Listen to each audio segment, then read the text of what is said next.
Bonjour à toutes et à tous. Ça faisait un sacré moment que je n'avais rien publié sur la chaîne. Il y a eu les vacances d'été, il y a eu pas mal de choses. Il y a eu un petit passage aussi Covid. Donc voilà, je suis de nouveau parmi nous, parmi vous.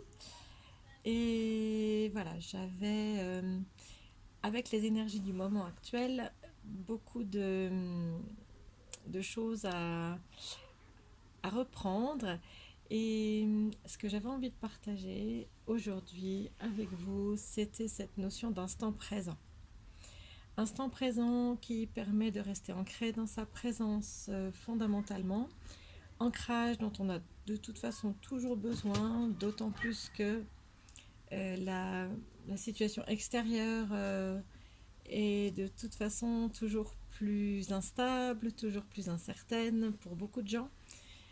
Donc c'est ce fameux moment présent qui est la seule réalité tangible à laquelle on puisse accéder et qui évite de tomber dans la mentalisation excessive, dans la rumination mentale. Voilà, donc le conseil que je pourrais me donner et partager, c'est d'être au maximum dans cet instant présent. Comment on fait pour être dans l'instant présent? Vous pouvez évidemment lire ou relire le livre d'Eckhart Tolle, Le pouvoir du moment présent. Ça se passe par les toutes petites choses du quotidien, d'être présent à soi quand on mange, quand on discute avec quelqu'un, d'être vraiment focus sur ce qu'on est en train de faire. Cette notion d'instant présent s'apparenterait à une forme de concentration.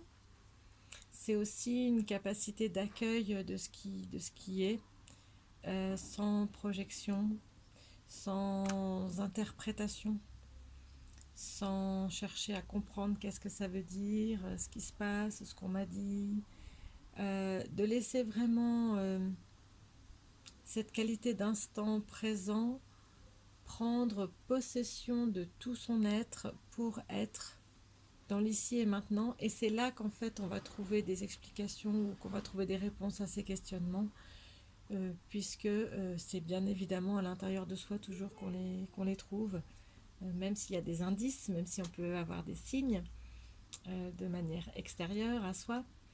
L'important c'est toujours d'être dans cette connexion à sa présence consciente, à son intériorité. Voilà, donc